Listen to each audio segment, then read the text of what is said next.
Now then, welcome back. What we're going to do tonight is fin out when these ports open and shut, intake and exhaust and transfers, and then with that information we can make a decision on what we're going to do. First thing I've done is I've dropped this cylinder. What I mean by that is I bolted it on without a gasket,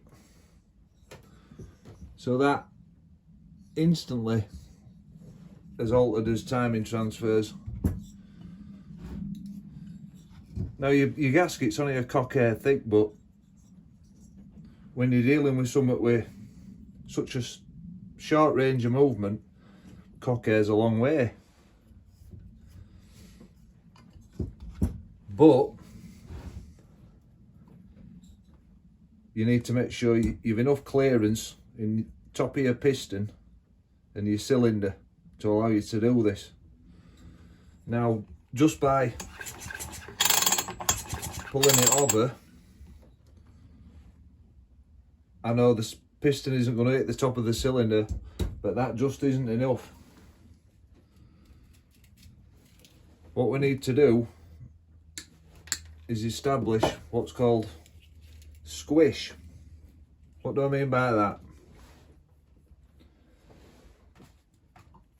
So at the top of the cylinder, just before your combustion chamber, there's a ledge, a flat area. Now as your piston rises, it almost gets to that area, that ridge, and then descends. Now in between your piston and that lip, that ledge, squish band, that distance is what's called squish. So the best way to establish squish, you get yourself some soft solder, and what you do is you poke it in through your spark plug oil right to back, and you lift up your piston and pull it over.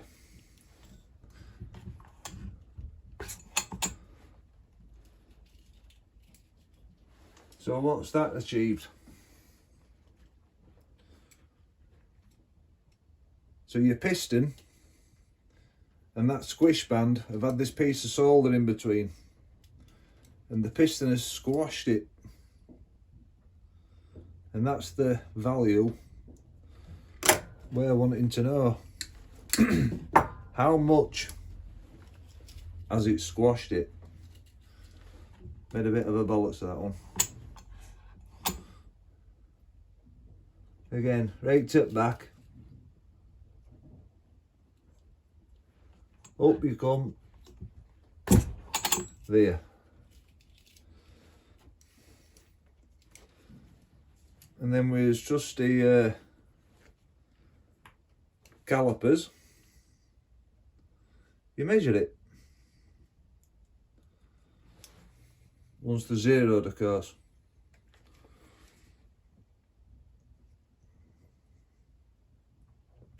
And what we've got there is 22 thousandths of an inch. Now to put that in perspective, 39 thousandths of an inch is a millimetre.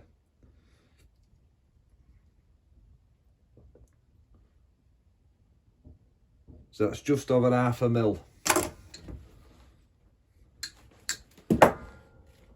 Do it a second time just to make sure. This time we'll go into the side.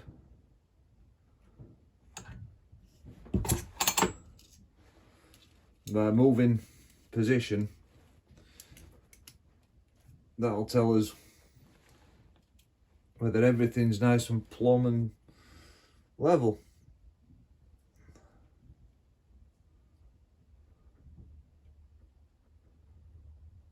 22 thousandths of an inch, 22 thou again. Any less than 20 is too tight in my opinion.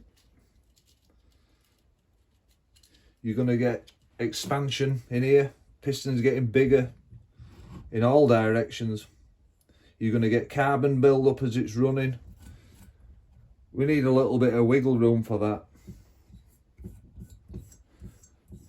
Why do we want to jack that squish up? Well, the higher your piston goes in your cylinder, the more compression you get.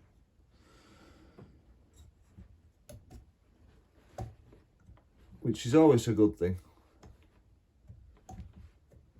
So now we've established that we've enough play in there to allow us to do that.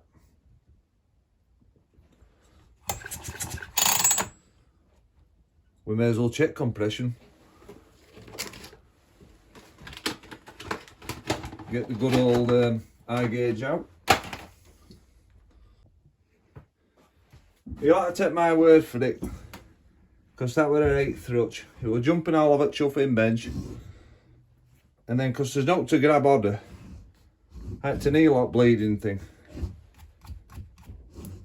Compression's good. Any road. Just shy of 200. Now, thinking about it, I think I did that in the last chuffing video. So all that palaver off and out.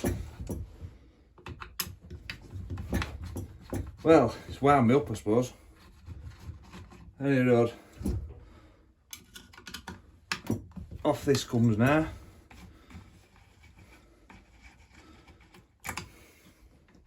Tell you what I did do though.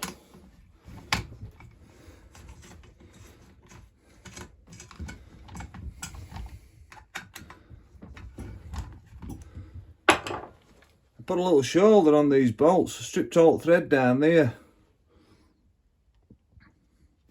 Now, the way it come out, captive bolts, loads better. Let's have a swig of pop now. Not quite beat the clock at the minute where I live. Right. So with that out of the road, timing. So what you need is a timing wheel. Now I've mounted mine to a little drill chuck, keyless, and I've glued a bolt in so I could put that wing nut on. Now that goes on either side, you do it how you like, but seeing as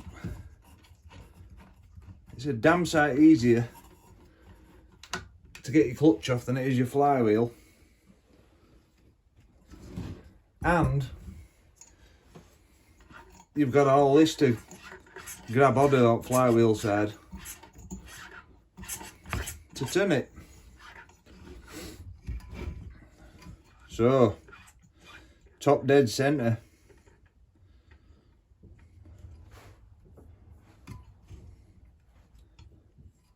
How do you know it's at top dead centre? Now you peep its spark plug hole and you can see it. Hold on a minute. One thing you need, and that's some means of measuring it off. So what I like to do, pick a bolt, any bolt. I find this one convenient. What you to make is a little bit of wire that's bent over.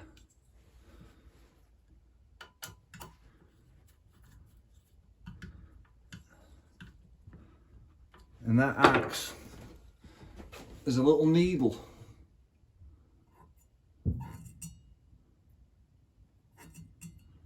To read your timing wheel on. So piston's up there. We'll spin that round to 0. Now what you'll notice is there's a little delay up at top, a little dwell.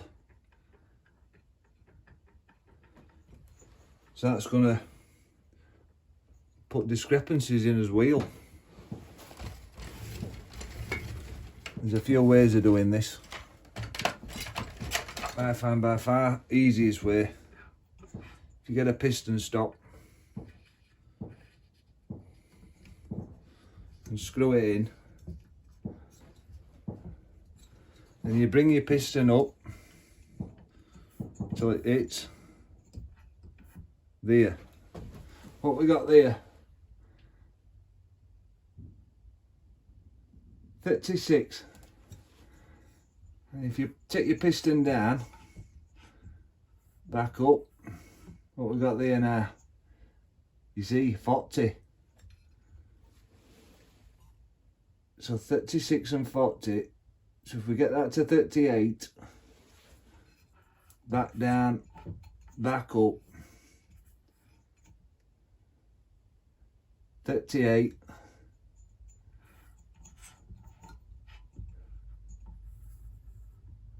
38.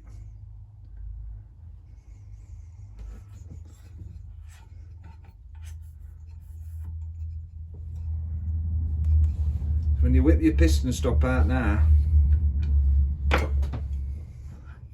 put it to 0, it is indeed 0 now. Got rid of that dwell completely. So that's how you set your timing wheel up. And what I'm going to do now, I'll shine a light through the plug hole, and what we're going to do is watch out of his exhaust port. Put first rays of light, and that's when your exhaust cracks. So I'll reposition you on this wheel.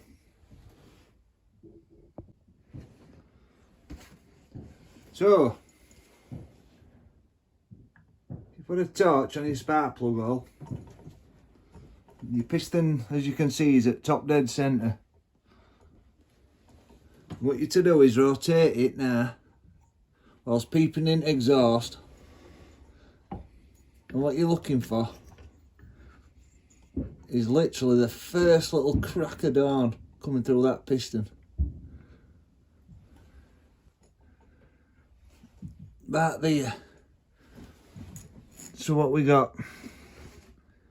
Top dead centre, 90, 100, 104.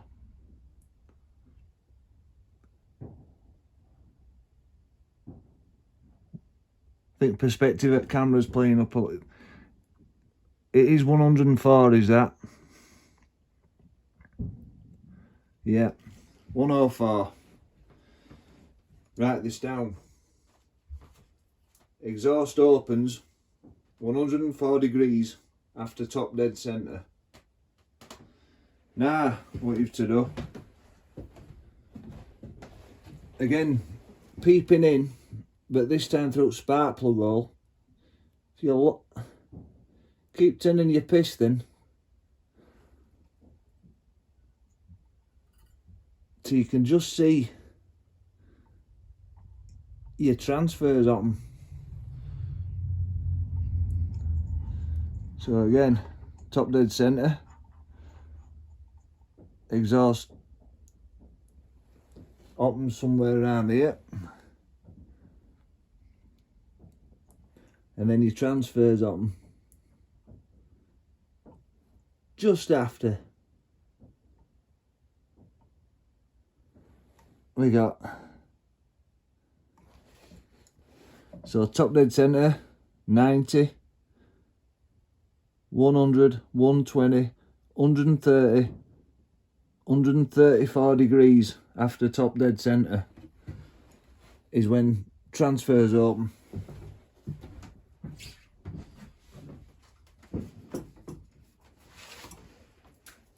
Write it down.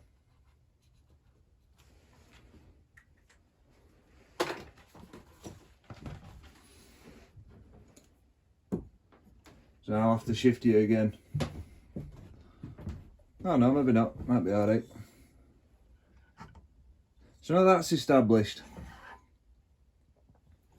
what we need to do now is see when there's intake opens and closes. So down piston comes, bottom dead centre, when your piston's at its lowest point. Now it's up rise now.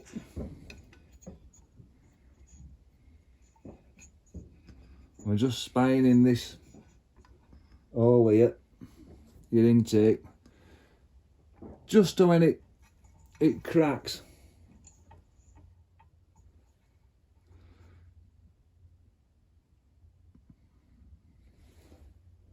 There. What we got there?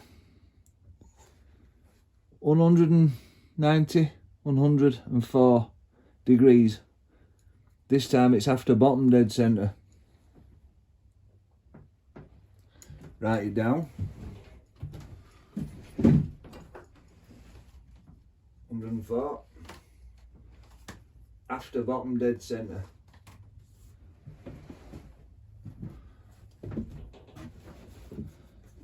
Now where's it close?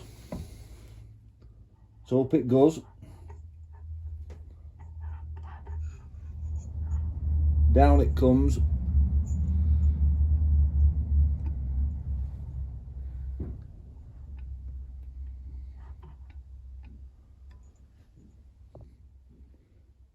There.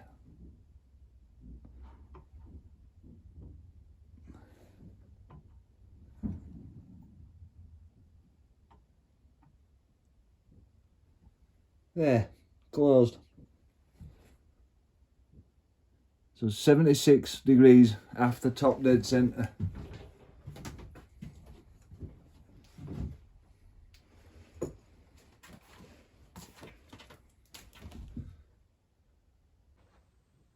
So what do these numbers mean? Gotta get used to looking at chuffing camera instead of my sen. So, exhaust opens at 104. Extremely good numbers then. Extremely good number. Now you can raise that, I don't know, 106. It's only a small engine. Again, you get into this point, I'm guilty of this myself. You just want to start riving bleeding material out left, right and centre. Good fun, but chuff me, it'll make a bollocks at piston and cylinder and it'll be fit for bin. It's baby steps this. Small things. So I'm happy with that number. And I'm happy between the correlation of the exhaust port opening and the transfers opening. Now your exhaust port opening and your transfer port opening is important. Your piston comes down and all them gases in there start escaping through your exhaust port. There's a point reached as that piston descends when the pressure in your combustion chamber is lower than the pressure being built in your crankcase, and that's why all your fuel and air gets sucked up those transfers into there to fill that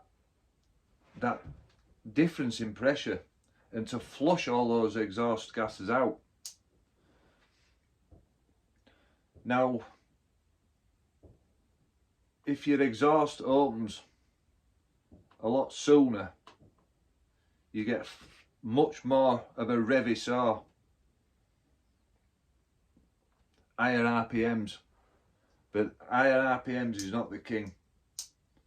It's got to be able to actually torque, you know, power when you're cutting wood. Scream its knackers off, but it won't done out. That's why I'm quite happy with that figure, 104. Because it's in that nice power band, that zone between your top RPMs and your torque. To my mind, don't forget this is just me pissing about in shed. I'm no expert in this. I'm a bleeding welder by profession. I just like pissing about. So if I'm wrong, fill your boots. Get me told in comments.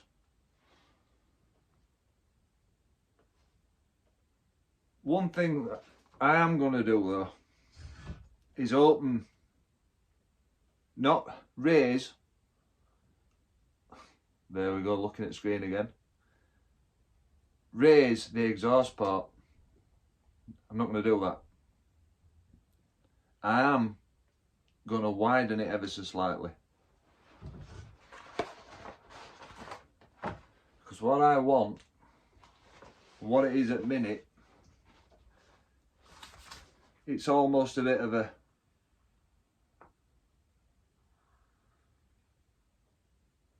squinting eye shape. But as we've discussed, it's all about getting them gases out. So it's not going to crack any sooner. But by square it top off,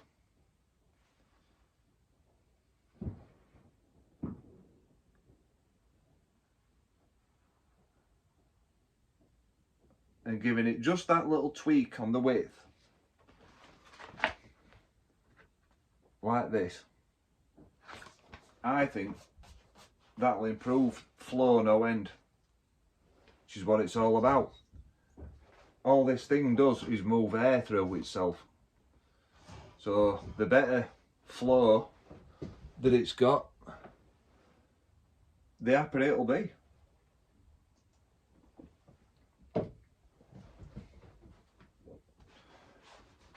One thing I'll have to watch is this top edge. I don't want this to be too wide and too square, that when my piston's going up and down, especially down, it's not going to prolapse and bulge, isn't my ring, into this and not be able to get itself back in to the ring groove. So these corners are going to be heavily radiused. Again, my thoughts. Intake. Again, there's nothing wrong with those numbers. Yeah, it's got an excellent duration, meaning it's open a good length of time. And we've got all this meat to play with. So what I'm bound to do is flare it out inside. We're not going to really alter the shape of it. We're going to expand it on the inside. So from a bird's eye view,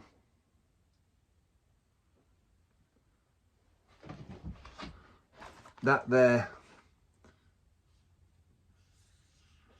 this piss poorly drawn circle, and then you've your cylinder wall, it's,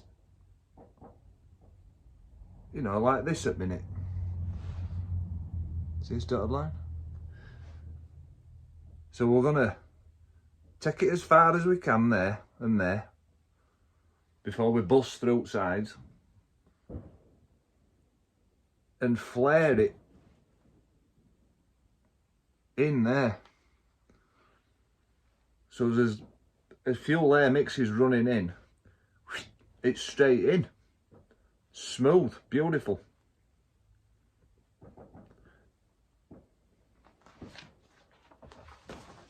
Now, one thing I haven't touched on, and that's because I can't touch it because it's in here, is there's lower transfers.